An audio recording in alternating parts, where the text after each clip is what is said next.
Hey, what the is up, Minnie's Trons out here, back with another video today. I'm going to be making a reaction video of Game Theory. I'm a big fan of Spider-Man and Spider-Verse, but I'm also a big fan of Sora. So let's see what Game Theory has to make a theory about that. Well, I don't know what the heck's up with you guys, but let's get to the video!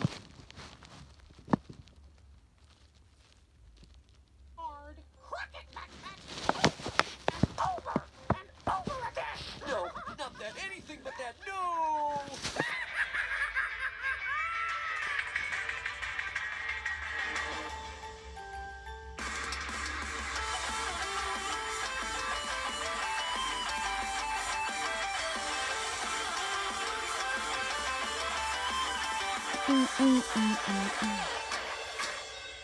Hello, Internet. Welcome to Game Theory, the show with a spin-off that covers movies, Disney movies. And so you'd think that I would have covered Kingdom Hearts long before now, but if I can be real with you guys for a second, this series kind of scares me. The deep lore of Kingdom Hearts is so complex that it makes Scott Cawthon's storytelling seem straightforward. And even if I can't tell the difference between a Keyblade and a Keyblade, what's the difference? This story I've gone to are so out there that no theory I can come up with would be anywhere near as surprising as what Tetsuya Nomura has already done. Furthermore, say I was able to concoct some sort of incredible lore theory like proving how Sora was actually Xehanort the whole time. Say what now? These 2 episodes just to explain enough of the necessary background to get everyone here. I actually missed that one.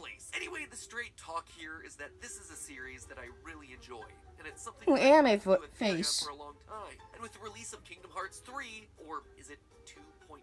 Olympus Coliseum, here we come.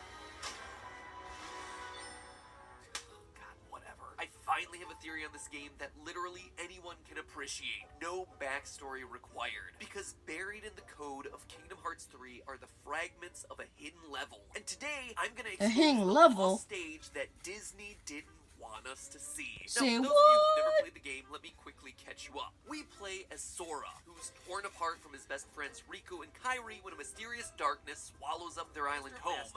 Wow. Stop talking! Stop talking! Stop, you're killing me! Ah! Okay, so maybe trying to summarize this was a bad idea. Look, No crap. matters, and honestly, all that ever should have mattered is that you're a cheerful, spiky-haired anime boy named Sora who travels the Disney Final Fantasy multiverse with Donald, Duck, and Goofy, thwarting the evil plans of less cheerful anime boys and girls in black trench coats who are sometimes clones, all while saving Disney characters from weirdly cute monsters called the Heartless, and learning important lessons about friendship and love along the way. And Cage 3 is basically more of the same, with new Disney worlds ranging from Big Hero 6 to Tangled to Toy Story. But out of all the Disney worlds we visit across the series, one in particular has gotten a bunch of flack from both fans and critics. Arendelle, the world of Disney's breakout music. I actually don't even like that movie, so... Through it, it's not hard to see why this level is so disliked. It forces players to climb up a mountain just so they can immediately be knocked back down once they reach the summit. Then, it makes them climb back up to the top, only to do it yet again. That's so annoying. Nothing. And if that doesn't sound tedious like, enough, what's the point? To join forces with Elsa,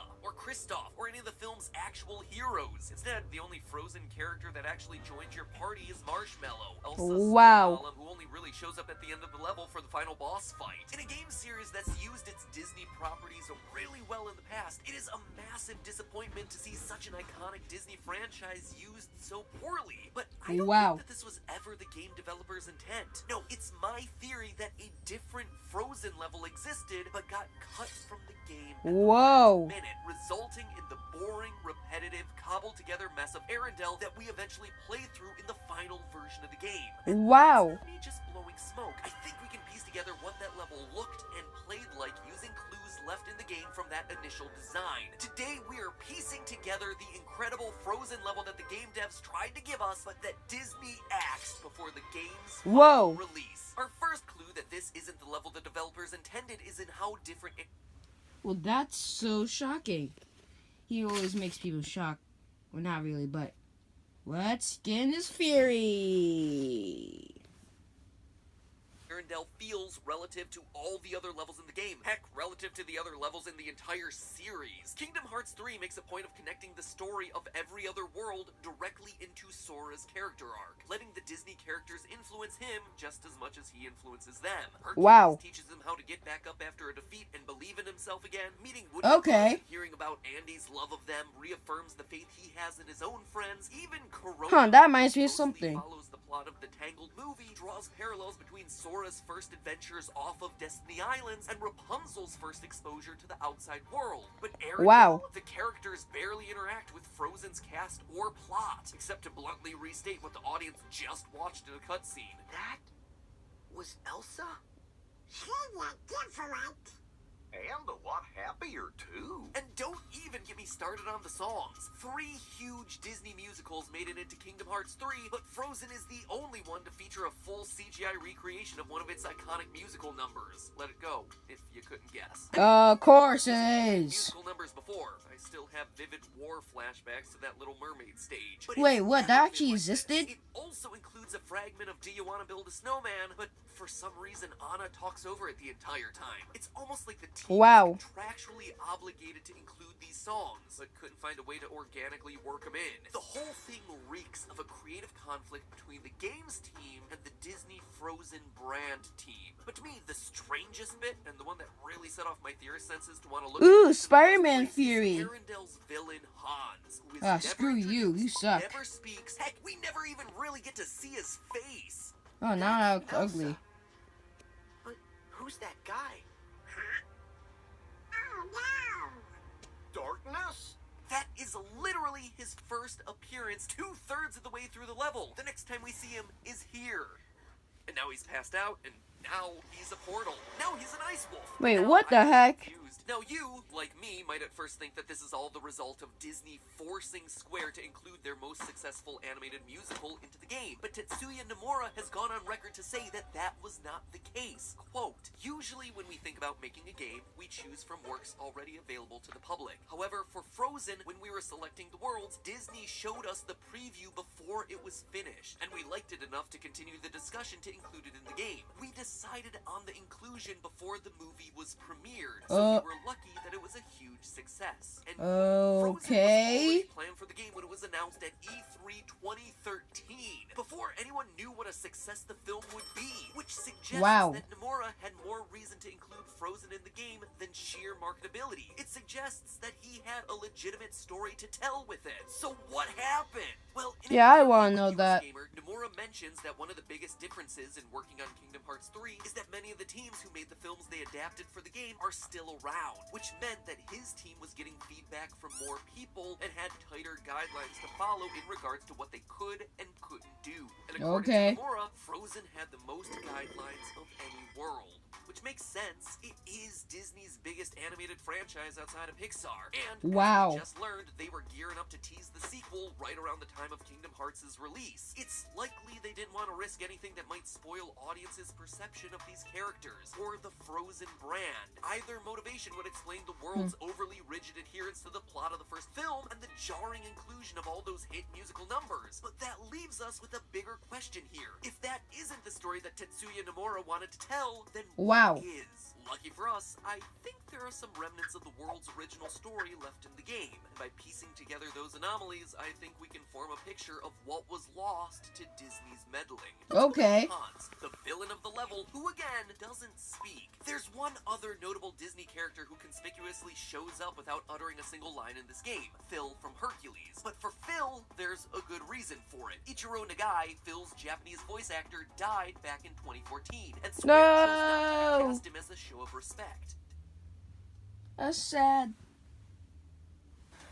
What's the matter? Living in the 1400s got you down. Yeah, there's no such thing as Duncan yet. Eisuke Suda, the Japanese voice of Hans, is very much alive. And looking at his Twitter profile, it doesn't seem like he has anything against Hans as a character. And considering that everyone else from Frozen's English cast reprised their roles in this game, it seems unlikely that Square couldn't get access to Hans's voice actor. So why then would Hans have no speaking lines in the game when every other Disney villain who makes an appearance gets a chance to antagonize Sora? I mean, half the fun of these games is watching bad guys ham it up. Well, maybe the reason that the main villain of Arendelle has no speaking lines is that he was never supposed to be the main villain of Arendelle in the first place. Ooh. Was brought in at the last minute to replace a villain that Nomura was no longer allowed to use. That would explain another inconsistency. Every other time we see something in the world turn into a boss, there's an animated cutscene that shows the transformation. When Mother Gothel turns into a Heartless, we see her cloak engulfed, and the body parts of the Grim Guardianess emerge. We see evil Baymax form out of the data cubes. We watch the pile of rubble in Monstropolis come to life to become the boss Unversed. But with Hans, a black portal just appears out of nowhere underneath Goofy, Donald, and Sora, and when they come out on the other side, the monstrous Ice Wolf skull is already taking shape in front of them. There's no physical continuity between Hans and the boss. Exactly. There's also no thematic continuity here either. That's probably more important. I mean, sure, the story of Frozen involves a lot of ice, but Hans is from the southern country, with no connection to any of that. Turning Hans into an ice wolf makes no sense. Unless, of course, again, Nomura's team took the existing Heartless transformation sequence from another character and inserted Hans into it after the fact. So then, who was originally intended to be Arendelle's true villain? Elsa.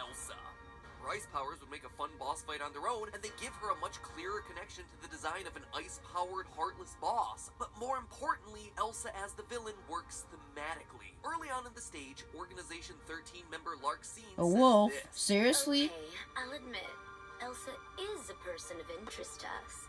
What if it's dark magic? You sound a little Rely on cringy. the darkness.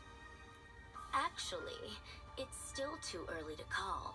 Depends on how Your she acting is sees it. cringy. If she believes her magic is darkness, that's what it will become. So what will Elsa accept? Light or darkness? Cringe. I want to know. In the game we got, this is a throwaway line. The idea that Elsa's conflicted about her powers, about whether they're good or evil, is never brought up again until Larxene appears at the end of the stage to say, oh well, I guess she chose good. But if the story actually followed this internal struggle of light and darkness within Elsa, where the final Ice Wolf boss breaks free, representing her repressed anger and fear about her powers, now we have something that makes a lot more sense. Not just in the level, but in the context of Kingdom Hearts as a series. One of the major underlying themes of the Kingdom Hearts series is the human heart's potential to house both good and evil. And Elsa is one of the only Disney characters who straddles that line. I mean, in the original draft of Frozen, Elsa was intended to be the villain. And it just took several rewrites for the film's producers to realize that she worked better as an anti-hero of sorts. In the film, sure, she's saved from the darkness within her by the love of her sister. But with a little bit of prodding from Organization 13,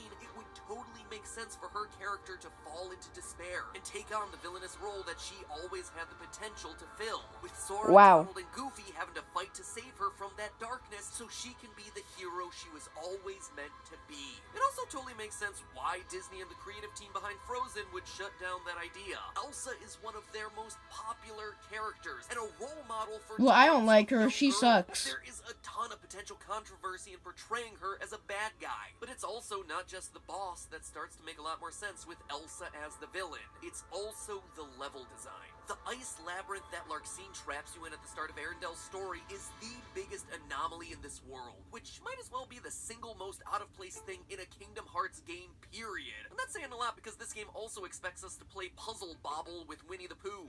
This ice labyrinth literally comes out of nowhere. One second, Donald, Sora, and Goofy are being walled in by Larxene's ice. The next, they've somehow appeared into a deep underground maze. Wait, how does that work? Out of it, they just come out of a random portal on the side of the mountain? I'm confused. There's no place in Frozen's world that behaves this way. There's just no real basis for random portal dungeons appearing in Kingdom Hearts either. It feels as though this section was taken out of another game and slapped into the middle of the level, and it's my belief that it kind of was. Notice the architecture of this area. There's only one place in Frozen that has architecture like we see in the dungeon, Elsa's Ice Palace. When you finally reach the top of the labyrinth, you find yourself in a central tower surrounded by 3 platforms that are clearly very high up in the sky, which is a strange way of portraying the exit to an underground dungeon. But it makes perfect sense if this is supposed to be the spire of a castle, Elsa's castle. Stranger still is the fact that those 3 platforms have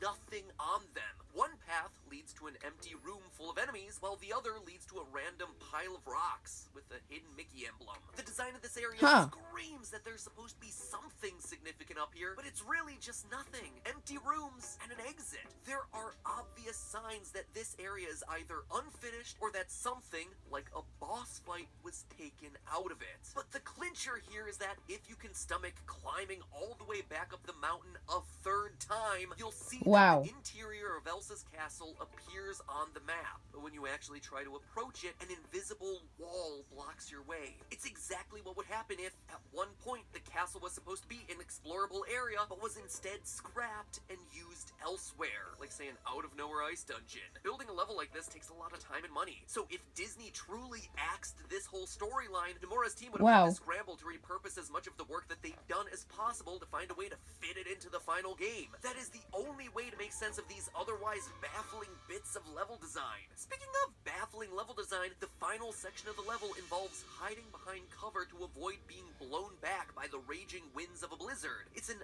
odd section that has no real link to what's going on in the story, but what makes it even stranger is that, for some reason, the blizzard is blowing you uphill. Something that very cold air tends not to do on account of, you know, the laws of physics, but also by the laws of video games. Snowstorms are always blowing you down the mountain as you try to climb it. Chrono Trigger, Majora's Mask. It would make a lot more sense if, instead of going downhill, your party were fighting the winds of Elsa's blizzard as they climbed back up towards her palace. Again, a moment that feels repurposed to account for some sort of last-minute changes. And finally, there's Marshmallow, Elsa's ice golem creation. He is easily the most underutilized guest party member in the entire game, considering by the time he joins up with you, all that's left to do is clear 2 short areas of the map and fight the boss. Elsa being planned as the world's villain, though, would explain his late arrival, because then he would now be fighting alongside you through the entire palace dungeon, making him a heck of a lot more useful. It would also explain his last-second heroism at the end of the boss battle, where he stands in front of Sora and the team to protect him. It's unusual that these cutscenes focus so much on him. Unusual until you consider that he's Elsa's creation, something that she gave life to. So let's say that Elsa is conflicted about the darkness or lightness of her abilities, just like Larxene mentions in those random lines from earlier. And then, due to the prodding of Organization 13, Elsa gives in to the dark potential of her powers, with that darkness being manifested by the Ice Wolf. Marshmallow choosing to put himself in danger to protect others would be the last thing to help snap her out of her icy rage, helping her realize the goodness of what she can do. She has the ability to give life. She has the ability to bestow love and empathy and self-sacrifice. Even though I hate her so much, and I don't like her.